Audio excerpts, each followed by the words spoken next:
కొరింథీయులకు రాసినటువంటి రెండవ పత్రిక. దేవుని నామానికి స్తోత్రం.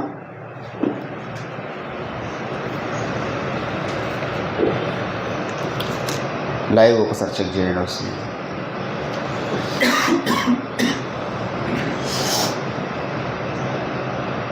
దేవునికి స్తోత్రం. కొరింథీయులకు రాసినటువంటి రెండవ పత్రిక 4వ అధ్యాయము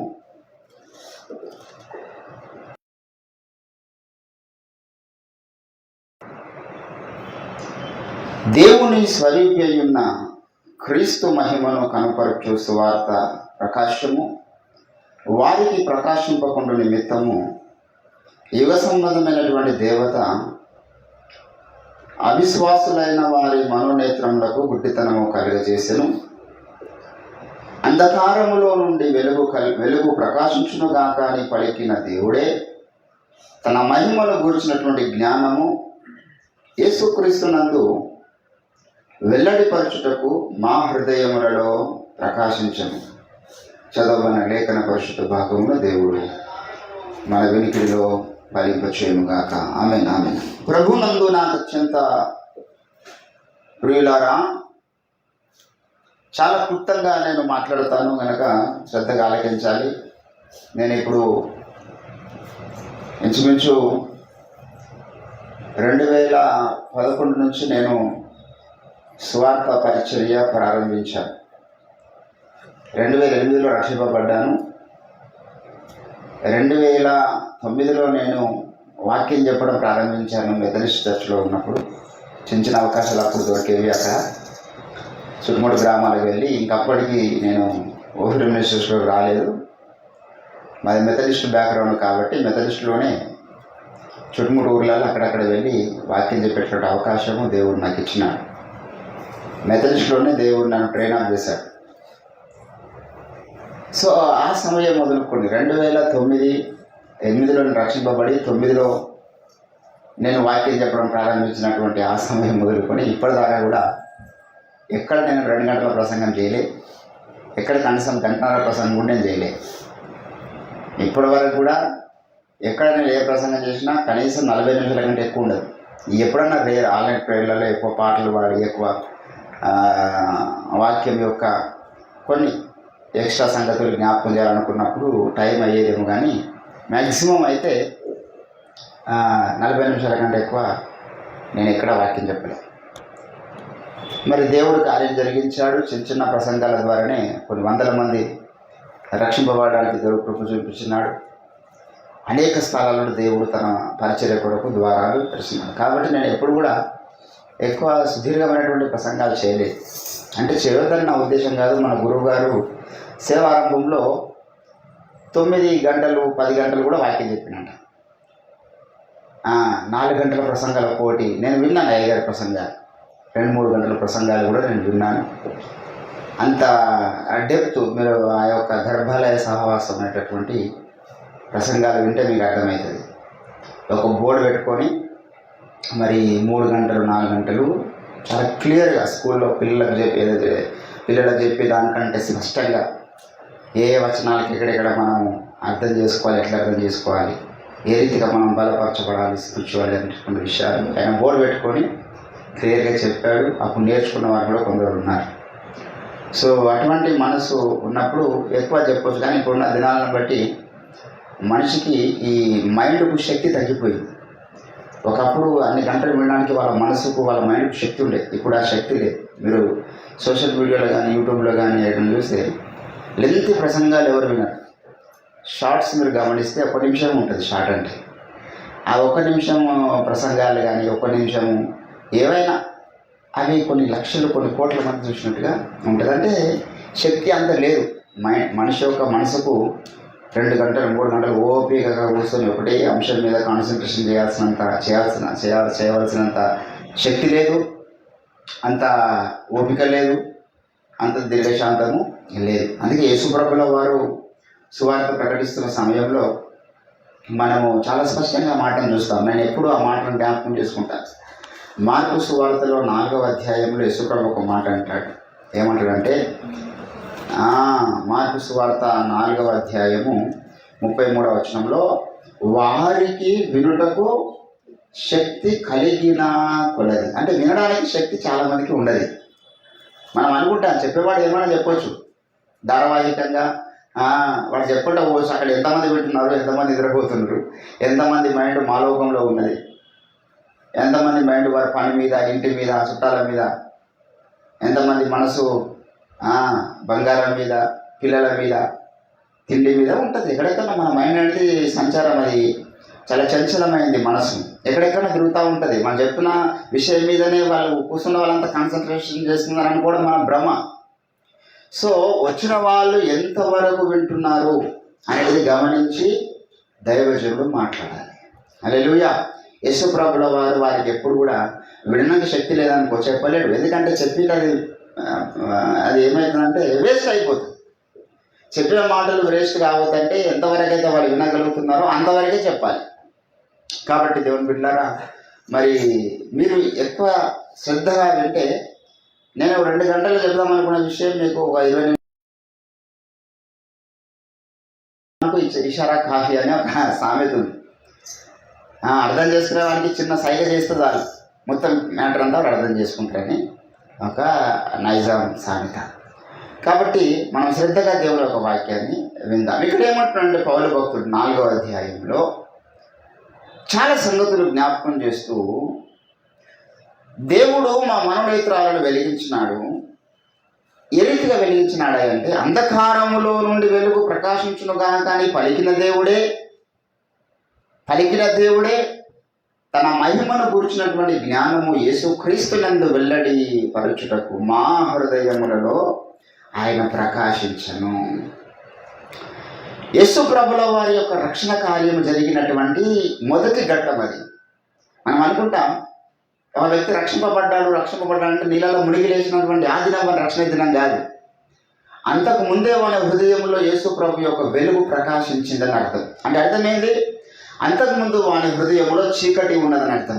అందుకే పౌలు అంటాడు, మీరు పూర్వము చీకటి అయి ఉంటిరి, అందుకే చీకట్ల నుంచి తన ఆశ్చర్యకరమైన వెలుగులోనికి మిమ్మల్ని పిలిచిన వాని గుణాతిశయములను మీరు ప్రచురము చేయ నిమిత్తము పిలువబడినారు.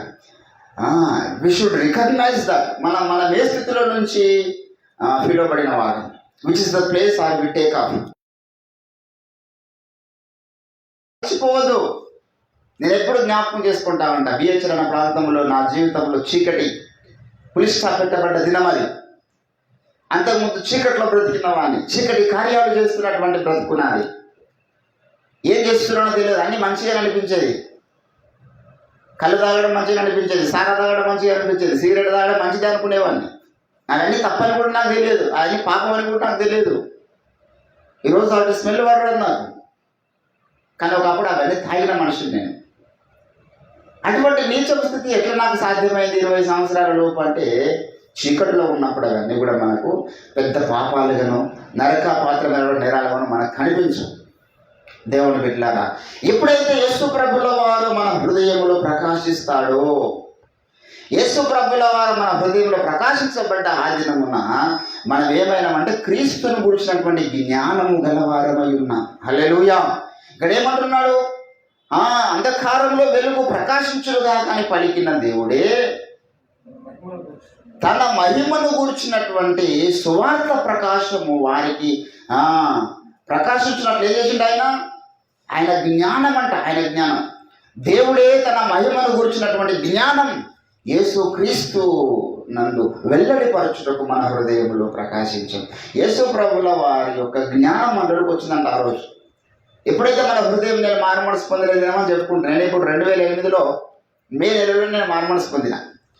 నేను బాప్తిసం తీసుకున్నది 2008 మే 11. కానీ అంతకుముందే నా హృదయంలో దేవుడు స్వార్థ ద్వారా ఆయన ప్రకాశించాడు. ఆ రోజు నాకు క్రీస్తు జ్ఞానం వచ్చింది. నేను క్రైస్తవుడిని మార్చబడలే. అసలు క్రైస్తవుడు అనే పేరు దేవుడు పెట్టింది కాదు, అది లోకం పెట్టిన పేరు. ఈరోజు మనం బాప్తిసం పొందంగానే ఎవ్రీబడి బికమ్ క్రిస్టియన్. క్రైస్తవులు అనేటువంటి పిలుపు దేవుడికి ఇష్టమైన పిలుపు కాదు, అది దేవుడు పెట్టిన పేరు కూడా కాదు. అది దేవుడు పెట్టిన పేరు ఏంది? ఎవరి హృదయంలో అయితే మారు మనసు కలిగిందో, ఎవరి హృదయంలో అయితే నూతన జన్మ అనుభవం కలిగిందో, ఎవరి హృదయములో అయితే సువార్త అనేటటువంటి ప్రకాశము వెలిగింపబడిందో, సువార్త ద్వారా ఎవరి హృదయాలు వెలిగింపబడ్డాయి, వారికి ఏమన్నాడు తెలుసా? మత్తయి సువార్త ఆయన చెప్పినటువంటి మాట వినండి ఒకసారి. అందరిని ఏం చేయమన్నాడు ఆయన? తండ్రి యొక్కయు మీరు వెళ్ళి సమస్త జనులను శిష్యులుగా చేయుడి, తండ్రి యొక్కయు కుమారుని యొక్కయు పరిశుద్ధాత్మ యొక్కయు నామములోనికి వారికి బాప్తిసమిచ్చుచు వాటి అన్నిటిని గైకొనవలనని మీరు వారికి బోధించుడి. ఇదిగో నేను యుగ సమాప్తి వరకు సదాకాలం మీతో ఏం చేయమనండి? సమస్త జనులను శిష్యులుగా చేయండి. Everybody should become a disciple of God, not a Christian, not a pastor, not a evangelist, not a singer, not a preacher. ఏం చేయమన్నాడు? శిష్యుడు కావాలి. అది చాలా కష్టమైనటువంటి పని. ఒకడు శిష్యుడు కావాలంటే వాడికి శిష్యుడికి కావాల్సిన లక్షణాలు లేవు. శిష్యుడికి ఏం కావాలి చెప్పండి? మొదటిగా శిష్యుడికి ఏం కావాలి ఏంటండి? శిష్యుడికి ఏం కావాలి అంటే ఫస్ట్ గురువు కావాలి. గురువు లేకపోతే వాళ్ళు ఏడే శిష్యుడు అవుతారు. నాకు చాలామంది అటు బీదర్ జహీరాబాద్ ప్రాంతానికి వెళ్ళాను, బ్రదర్ మీరు ఎక్కడ బైబిల్ ట్రైనింగ్ చేశారని అడుగుతారు. చాలామంది అడిగారు నాకు, వాక్యం వెళ్ళిన తర్వాత బైబిల్ ట్రైనింగ్ మీరు ఏ కాలేజీలో చేసారు అని. అంటే ఏడా బైబిల్ ట్రైనింగ్ చేయడం. మరి ఇట్లా ఇంకా మీరు అనర్గళంగా స్క్రిప్చర్స్ అని ఎట్లా చెప్తున్నారు? ఎంత ఆ సమకూర్పు, ఆ కంటెంట్కి సంబంధించినటువంటి లేఖనాలు ఏ రీతిగా మీరు ఎవరు నేర్పించారు? నాకు గురువు ఉండడం చెప్తాను. What is my success in the ministry? I have a గురు.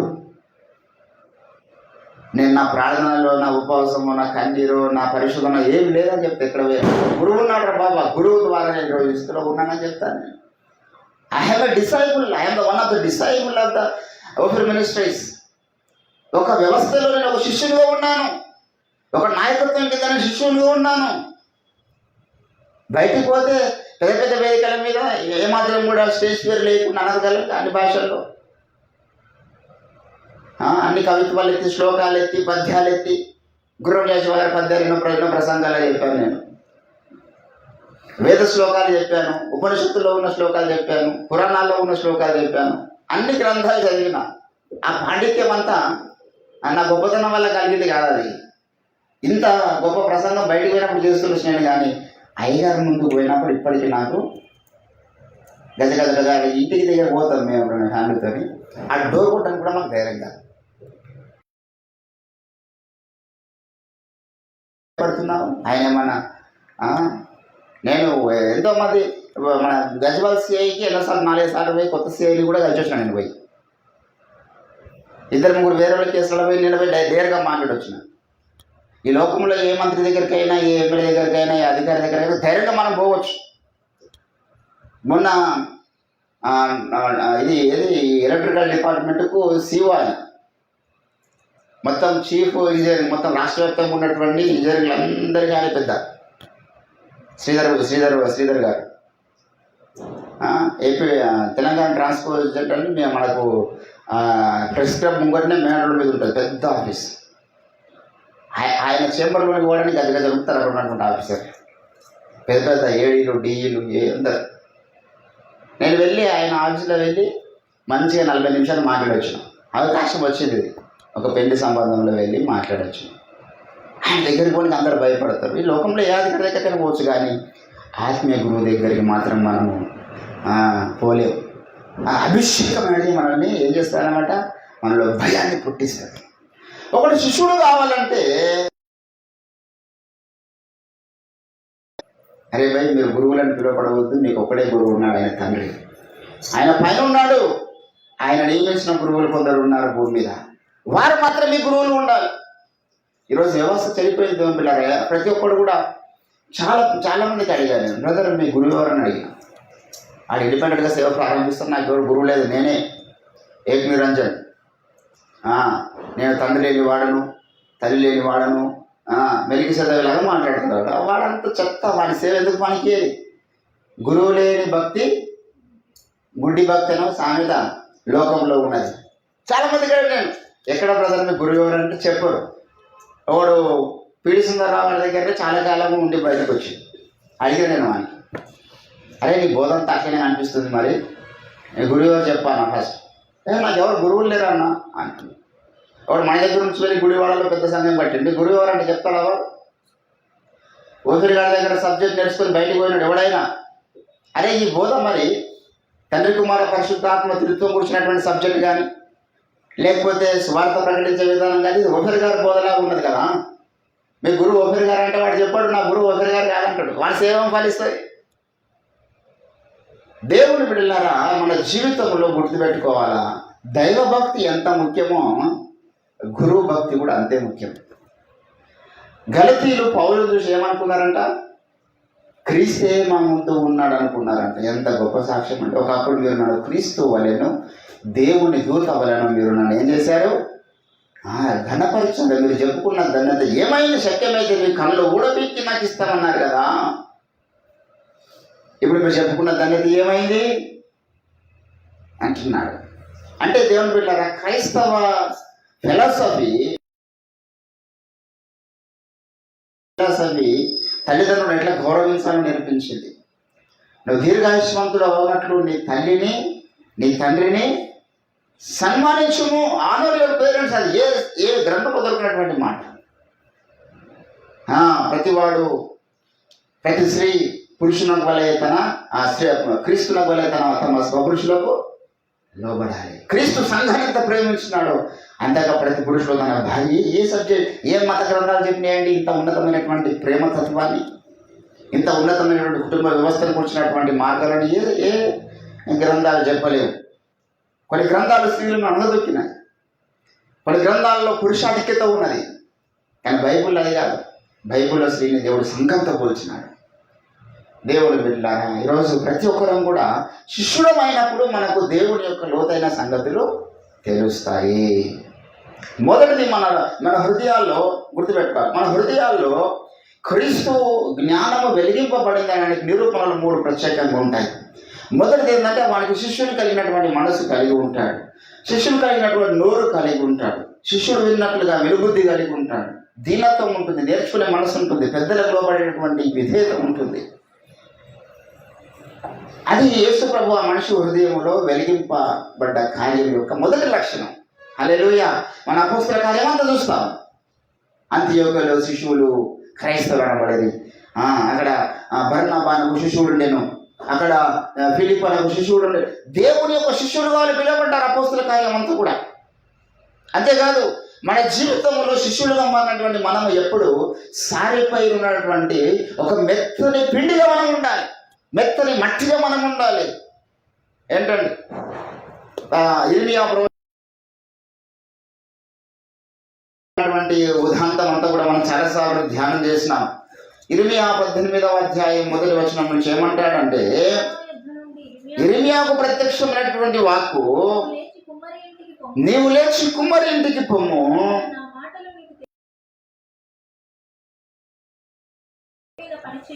వాడు తన సారి మీద పని చేయొచ్చు ఉండెను. ఏంటంటే జిగట మట్టితో చేయుచున్న కుండ. అది అది అది గుర్తుపెట్టుకోవాలి. మనం ఎప్పుడైతే మెత్తని పిండిగా ఉంటామో, ఒకవేళ మన జీవితంలో ఏదైనా డ్యామేజ్ జరిగిందనుకో, ఏదైనా డ్యామేజ్ జరగవచ్చు.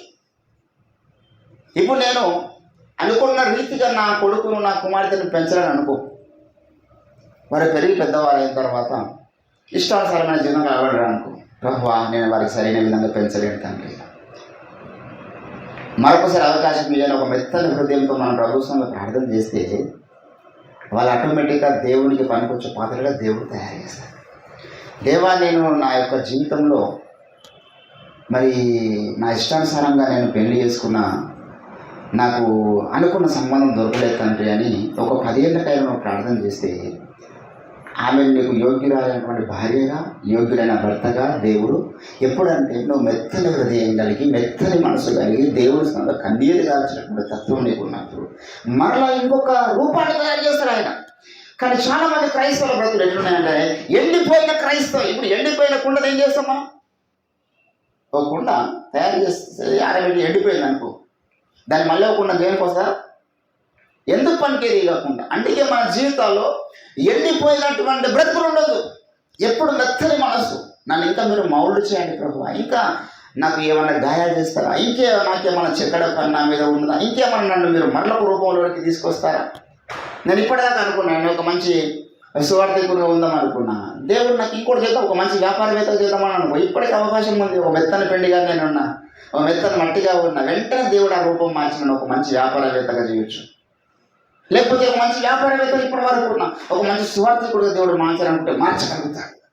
అంటే ఆయన చేతిలో మనం ఎప్పుడు జిగట మట్టిగా మెత్తలు ఎండిపోయినటువంటి జీవితం కలిగి ఉంటే ఈ విల్ చేంజ్ అవర్ లైఫ్. ఇక్కడ అంటాను 19వ అధ్యాయం 1వ వచనంలో ఏమంటున్నాడు, అదే ఇర్మియా ప్రవచన గ్రంథం 19వ అధ్యాయం 1వ వచనంలో ఇలాగూ సెలవిస్తున్నాను, నీవు వెళ్ళి కుమ్మరికి చేయు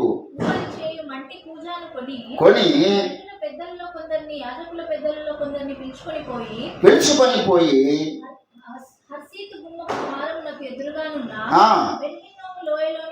పోయి అక్కడ నీవు ప్రకటింపుము, యూదారాజులారా వినుడి,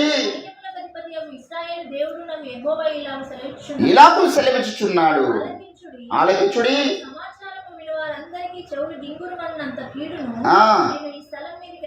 రప్పింపబోచున్నాను, అది నన్ను విసర్జించిరి, అపచారము చేసి స్థలంలో. ఇర్మియా గ్రంథం అంతా ఇదే ఉంటుందండి. ఇర్మియా గ్రంథం యొక్క మెయిన్ టాపిక్ ఏంటంటే, నా ప్రజలు నా మాట వినక విన్నారు, చెవి యొక్కగా విన్నారు, ఇష్టానుసారమైన జీవితానికి అలవాటుపడ్డారు, తాము యూదులు కాక యూదులు మనం చెప్పుకొనిచున్నారు. ఏంటంటే, నేను పంపకపోయినా నా పేరిట అబద్ధపు ప్రవక్తలు వస్తూ ఉన్నారు, నేను పలుకకపోయినా వారు నా నామమున ప్రవచనాలు పలుకుతున్నారు. ఎందుకు వచ్చినాయి ఇవన్నీ? యూదులు కాక తాము యూదుల మధ్య చెప్పుకున్నారు అంటే మారు మనసు తినటువంటి వ్యక్తులు. ఈరోజు క్రైస్తవులు ఎంతమంది అంటే మారు మనసు ఏమి ఉండదు. వాడు పోయి నీళ్ళ ముందు వస్తాడు, one of the great member in the church, వారికి క్రిస్టియన్ అంటే యాగ్ ఉంటుంది, వానికి లోపల మారు మనసు ఏమి ఉండదు. ఇటువంటి వాళ్ళ ద్వారా చాలా నష్టం. సంఘానికి మీరు గుర్తుపెట్టుకోవాలి, సంఘానికి వెలుపల ఉన్నటువంటి మధురమాదులతోనో లేకపోతే సాతాను యొక్క చీకటి మూకలతోనో కాదండి పెద్ద ప్రమాదం ఉన్నది. నేను ఆన్లైన్లో వెళ్తుంది ఈ విషయం చెప్తున్నాను. ఇది పెద్ద కాంట్రవర్సీ కావచ్చు, నాకు సంబంధం లేదు. సాతాను అనుచరులతోని మన దూతలతో పెద్ద ప్రమాదం లేదు, మాదులతో పెద్ద ప్రమాదం లేదు. కానీ మారు మనసు పొందినటువంటి వ్యక్తులతోనే సంఘానికి ప్రమాదం. మారు మనసు లేనటువంటి క్రైస్తవులతో ప్రమాదము, పిలుపు లేనటువంటి సేవకులతో ప్రమాదం. పిలుపు లేని సేవకులు వచ్చారనుకో, వారితో సంఘానికి చాలా ప్రమాదం అవుతుంది. పిలుపు లేని వారి మీద హస్తనిక్షేపణ చేయొద్దు, వాడి పెద్ద ప్రమాదకారిగా మారతాడు. మారు మనసు లేని వాళ్ళకి బాక్సులు ఇవ్వద్దు, వాడి ఒక చీకటి మూకగా తయారవుతాడు సంఘానికి. కానీ మనకు తెలియదు. మరి ఏంటంటే ఇప్పుడు ఒక వ్యక్తి నా దగ్గరికి వచ్చింది, అన్న నేను బాక్సును పొందుతా, నా హృదయం పోయి నిరాళ ముంచలేదు. మన హృదయంలో సువార్త ప్రకాశం వెలిగింపబడిందా లేదా మనకు తెలియదు. ఒకటి సేవ చేస్తానని వస్తాడు, అరే వీళ్ళకి ఆసక్తి ఉన్నది కదా, దేవుని మంచి మాట, అభిషేకం ఇప్పిస్తాను, అభిషేకం ఇప్పిస్తాను. వాడు అభిషేకం తీసుకున్న తర్వాతనే అసలు రూపం బయటపడుతుంది, వాడు బాప్సం తీసుకున్న తర్వాతనే అసలు రూపం బయటపడుతుంది. ఎంతమంది లేరు విశ్వాసులు ఈరోజు. బాప్సం పొందుతారు, వాక్యం చదువుతారు, ప్రార్థనలు చేస్తారు, కానీ లోపల రహస్య పాపాలు మానరు, వ్యభిచారాలు మానరు, మోస బ్రతుకు మానకు. ఏంటండి what is the use about them? అందుకే నాకు చాలామంది అన్యులు ఫ్రెండ్స్ ఉన్నారు, కానీ మారుమనసు లేకుండా ఫ్రెండ్ కాదు, ఒక మనిషి కూడా రికగ్నైజ్ చేయాలి. అసలు ఆయన పేరు కూడా పలకాలని ఇష్టపడలేదు చాలాసార్లు. మారుమనసు లేనటువంటి వ్యక్తుల గురించి చాలా ప్రమాదకరం. సైతం కన్నా పెద్ద డేంజర్ వాడు. దేవుని బిడ్డలారా, ఈరోజుకి అంటున్నాడు, నేను ఇక్కడ చాలా సంగతులు చెప్తాను. మళ్ళీ మనం కొంచెం ముందుకు వెళ్తే ఇదే ఇర్మియా ప్రవచన గ్రంథంలో వారి గురించి మాట్లాడుతున్నాడు. చూడండి, నేను పంపకపోయినను వారు పరిగెత్తుకొని వచ్చుచున్నారు. ఏంటండి దయచేసి 23వ అధ్యాయము 23వ వచనం చదవండి. నేను సమీపంలో దేవుడును మాత్రమేనా 23 అది కాదన్నా, 14 చదవండి. 14 కానీ యెహోవా నాతో ఇట్లా నేను ప్రవక్తలు నా నామమును బట్టి నేను వారిని పంపలేదు, ఆజ్ఞ ఇవ్వలేదు, వారితో మాట్లాడలేదు. ఏంటంటే అసత్య దర్శనములంట, శకునములంట. ఎంతమంది లేరు రోజు ఆ స్థితిలో. ఏంటండి, నాకు తెలిసిన ఒక సిస్టర్ ఉన్నది, చాలా అద్భుతంగా దేవుని గురించి మాట్లాడుతుంది. ఎప్పుడు ఫోన్ చేసినా మంచి స్పిరిచువల్ వెకాబులరీ ఉపయోగిస్తుంది, మంచి బైబుల్ వెకాబులరీ ఉపయోగిస్తుంది, చాలా అద్భుతమైనటువంటి లాంగ్వేజెస్ అనుకోవచ్చు. కానీ ఆమె ఒక ముసలి చెప్పినటువంటి ప్రవచనాలను నమ్ముతుంది. అప్పుడు మేము చిన్న ఉన్నప్పుడు మా అమ్మమ్మలు కానీ వాళ్ళు మంత్రస్వాముల దగ్గరికి పోతారు. శకునం చెప్పేవాళ్ళు, వాళ్ళు చెప్పింది వాడు ఎవడో వస్తుండే చిలక అనుకుంటూ ఒకటి చేత పట్టుకొని వాడు వచ్చి బాబు నీకు 2 పిల్లలు అంటాడు. ఎందుకు వాడు చిన్నపిల్లని పట్టుకొని 2 పిల్లలు ఇంకా ఉంటారు భవిష్యత్తులో, నువ్వు ఇది చేస్తావు అది చేస్తావు అని చెప్పి ఏదో వాడు నోటికి వచ్చి చెప్పిపోతాడు. ఆయన వీళ్ళు నమ్ముతారు, అమ్మ నా కొడుకు అది అవుతారంట. ఈరోజు కొంతమంది పాస్టర్లతో తయారైన దేవుడు చెప్పకపోయినా వీళ్ళు ప్రవచనాలు చెప్తున్నారు, దేవుడు పంపకపోయినా వీళ్ళు పరిగెత్తుకొని వచ్చుతున్నాయి. దేవుని బిడ్డలారా గమనించాలి, మన జీవితాలు మనము సారె మీదకి వచ్చిన ఒక మెత్తని మట్టి లాగా దేవుని సమయంలో ఎప్పుడు ఉండాలి. Something will be new in our life.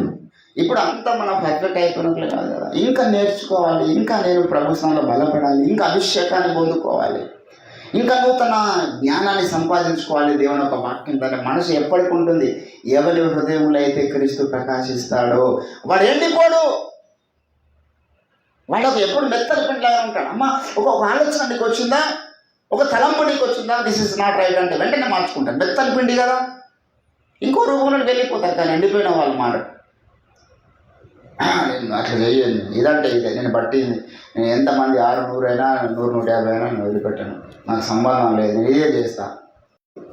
ఒక శిష్యుని మనస్సు మనకు ఉండాలి, శిష్యునిలాగా మన బ్రతుకు ఒక గురువు అనేటటువంటి వ్యవస్థ కింద మనం పెరుగుతున్న వారిగా ఉండాలి. గురు భయంతో మనం జీవిస్తూ ఉండాలి.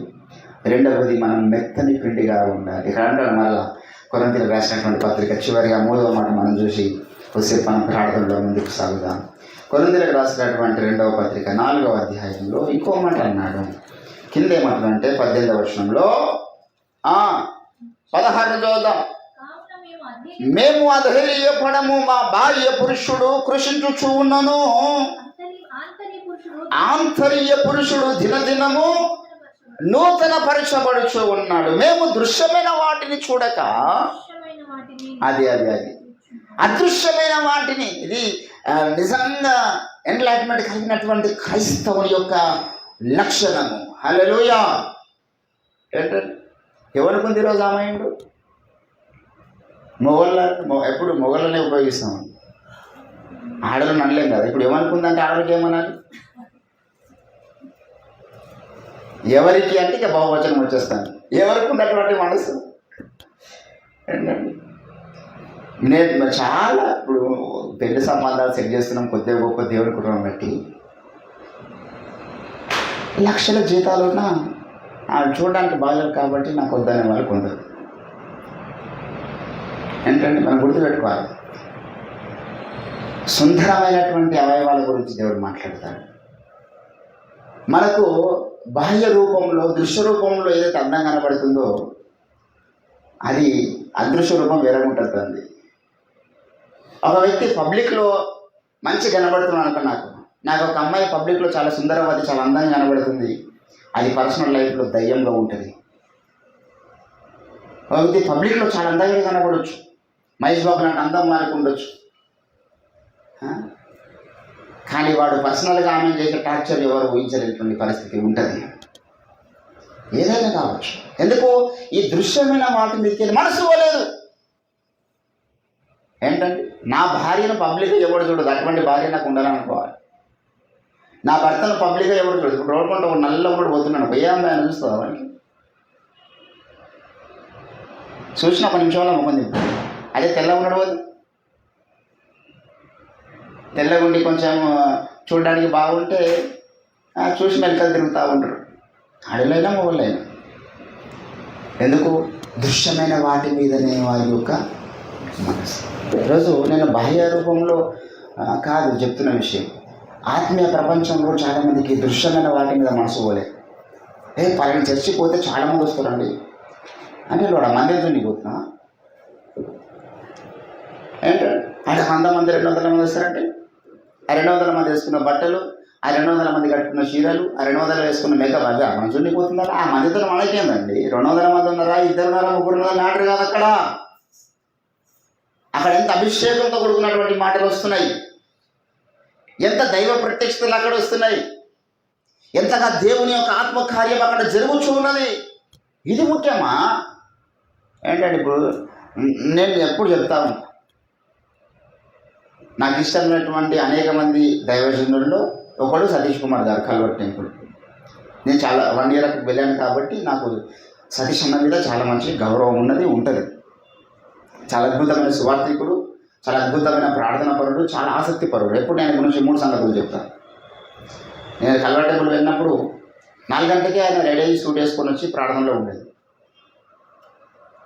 నేను అక్కడ ఉన్నా 1 year ఉన్నా, డే నైట్ నయనగాడంలో ఉన్నప్పుడు సాటర్డేనే వెళ్ళేది మేము ప్రేయర్కి. అక్కడనే పండుకొని పొద్దున్న మేము 4 గంటలకల్లా ఆయన ప్రార్థన స్టార్ట్ చేస్తుండే. ఎంత ఆసక్తి! 4 గంటలకు లేచి ఆయన షూట్ వేసుకొని రెడీ అయ్యి వచ్చి ప్రార్థన చేస్తుందంటే 3:30కి లేచాడు. 3 గంటలకు లేచి స్నానం చేసుకొని దైవం అంటే మళ్ళీ కొద్దిసేపు ప్రార్థనలో గడిపి వస్తాడు కదా, వేదిక మీదకి డైరెక్ట్ రాడు కదా. అంత ఆసక్తి పరుడు. కానీ కల్వర్ టెంపుల్లో చాలామంది మందిని వస్తూనే ఉంటారు.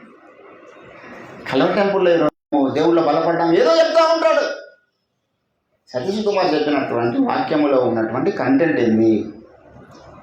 ఆ వాక్యం ద్వారా నీ జీవితంలో వచ్చినటువంటి మార్పు ఏంది? నువ్వు ఆత్మీయతలో ఒక స్టెప్ అని పైకెక్కగలిగినావా? నీలో ఎంత కొంతైనా మార్పు వచ్చిందా అంటే నథింగ్ అండి.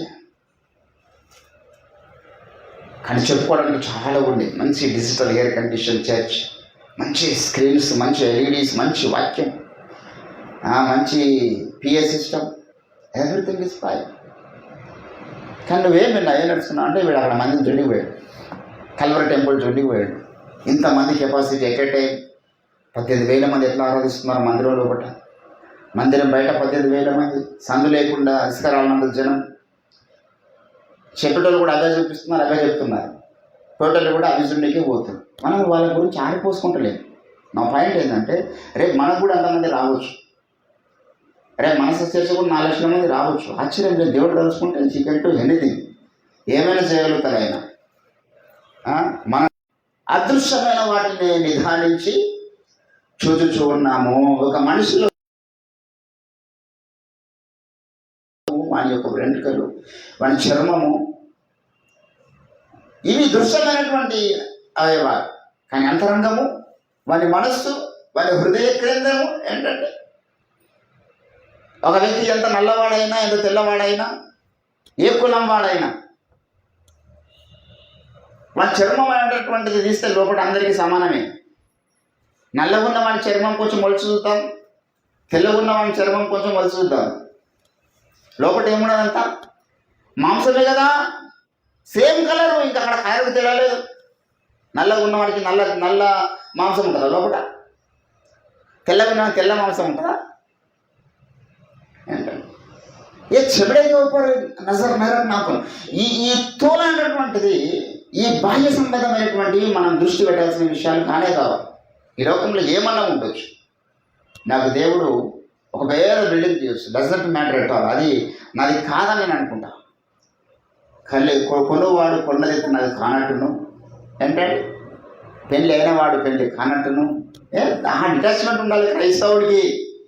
దేవుని బిడ్డలారు కానీ అందుకే మేము దృశ్యమైన వాటిని చూడక అదృశ్యమైన ఈ 3 ముఖ్యమైన సంగతులు. మొదటిది ఏంటి? మన జీవితంలో శిష్యుని కలిగినటువంటి మనసు ఉండాలి. రెండవది, మనం ఎప్పుడు సార మీద ఉన్నటువంటి ఒక మెత్తని మట్టిగా దేవుడి చేతిలో ఉన్నప్పుడు ఏ సమయానికి ఎట్లా మలచాలని అనేది తెలుసు మనకి. ఎప్పుడు నిన్ను పనికొచ్చే పాత్రగా చేయాలి. ఆ మెత్తని పిండిగా, మెత్తని మట్టిగానే ఉన్నప్పుడు మాత్రమే సాధ్యమైతే దేవునికి. నువ్వు ఎండిపోయిన బ్రతుకుందనుకున్న జీవితంలో ప్రార్థన లేదు, విధేయత లేదు, హృదయ సున్నతి లేదు, మెత్తని మనసు లేదు, స్వచ్ఛతము పనిచేస్తుంది అనుకో, అప్పుడు నువ్వు మళ్ళీ పనికొచ్చే పాత్రగా దేవుడి చుట్టూ ఉండవు. ఇక్కడ ఆల్రెడీ వెళ్ళిపోయినా అని చెప్పేసి ఆ కొండను తీసి పక్కకు పడేస్తుంది. మనం అర్హమైన పాత్రగా, యోగ్యమైన పాత్రగా, దేవుడు వాడుకునే పాత్రగా తయారు కావాలంటే ఎప్పుడు దేవుని యొక్క సార్యం మీద మనము ఏంటంటే ఇక్కడ అన్న అందుకే 19 ఏమన్నాడు, మనం మెత్తని గుజ్జుగా ఉన్నప్పుడు మాత్రమే. ఏంటంటే ఆ కుమ్మరి వాడు ఒక మెత్తని పిండిని నిరెత్తిగా తనకు వచ్చినటువంటి రూపంలోకి మారుస్తూ ఉన్నాడు. ఆర్తిగానే దేవుడు మనల్ని మార్చడానికి ఇష్టపడుతున్నాడు. నీవు వెళ్ళి కుమ్మరి చేయు, ఏంటండి మట్టి గుజ్జును కొని ఒక మెత్తని మట్టిని పట్టుకొని పో, ఎండిన మట్టి కాదు, ఆ మెత్తని మట్టిని పట్టుకుని పోయి చూపెట్టిన జనాంగానికి. మీరు ఈ మెత్తని మట్టిలాగా వీళ్ళ కాగలిగితే ఇప్పుడైనా మీరు తగ్గించుకున్న ఆయన సన్నిధికి వచ్చి మీరు క్షమాపణ వెళ్ళగలిగితే, ఈ మెత్తని మట్టితో నా కుమ్మరి ఎంత చక్కటి పాత్రను తయారు చేసినాడో అలాగూ నేను మిమ్మల్ని తయారు చేస్తానని దేవుడు చెప్పినటువంటి వాడై ఉన్నాడు. హల్లెలూయా. దేవుని బిడ్డలారా, ఈ యొక్క మధ్యాహ్న కాల సమయంలో మన జీవితంలో ఈ 3 ప్రాముఖ్యమైన లక్షణాలు కలిగి ఉన్నామా? నోరు, శిశువుని తగిన మనసు, శిశువుని తగిన క్రియలు, శిష్యునికి తగినటువంటి విధేయత మనకున్నదా? ఏంటంటే లేకపోతే మనం అన్ని నేర్చుకున్న వారుగా ఉన్నామా?